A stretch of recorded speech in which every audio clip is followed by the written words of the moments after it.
ମୁଁ ବାହାରିଲି ପଡ଼ିଶାର ଗୋଟେ ସାଧଖିଆ ଭୋଜି ଡକରାରେ।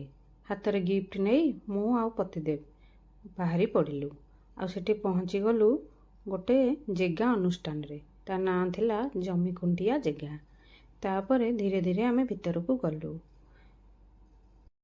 ଭିତରକୁ ଯାଇ ଦେଖିଲୁ ବୋହୂ ପିଲା ନଥିଲେ, ସେ ଘରକୁ ପଳେଇଥିଲେ ରେଷ୍ଟ କରିବା ପାଇଁ। ତାପରେ ତାଙ୍କ ଶାଶୁ ମାଆଙ୍କୁ ଗିଫ୍ଟଟା ଧରେଇଦେଲି। ସିଏ ହେଲେ ଆମ ପଡ଼ିଶାର ମାଉସୀ। ତାପରେ ମୁଁ ଖାଇଥିଲି ଷ୍ଟାର୍ଟର, ପନିର ଚପ୍ ଆଉ ଭେଜିଟେବୁଲ ଚପ୍। ତାପରେ ମୁଁ ଷ୍ଟାର୍ଟର ଧରି ମାଉସୀଙ୍କ ପାଖରେ ବସି ପଡ଼ିଲି। ତାପରେ ଷ୍ଟାର୍ଟର ଖାଇସାରି ଆଇସ୍କ୍ରିମ୍ ଖାଇଥିଲି। ଏତକ ଖାଇସାରି ଟିକେ ଗପସପ ହେଇଥିଲୁ। ତାପରେ ଅଗ୍ରସର ହେଇଥିଲୁ ମେନ୍ କୋର୍ସ ଆଡ଼ିକି। ଇଏ ହେଲା ନୃସିଂହନାଥଙ୍କ ପ୍ରସାଦ। ଆଉ ପ୍ରସାଦରେ ଥିଲା ଘିଅ ଅନ୍ନ, ଡାଲମା, ସପୁରୀ ଖଟା ଆଉ ଶାଗ ମୁଗ, ପନିର ପୋଟଳ ତରକାରୀ। ଏତକ ଖାଇସାରିଲା ପରେ ଖାଇଥିଲୁ କ୍ଷୀରି। ତାପରେ ଆମ ଜଗନ୍ନାଥ ତ ବିଡ଼ିଆ ପାନ ନ ଖାଇଲେ ରାତିରେ ତାଙ୍କୁ ନିଦ ହୁଏନି। ପାନଟା କେମିତି ଛାଡ଼ିବି, ଗୋଟେ ସାଧା ପାନ ଖାଇନେଲି।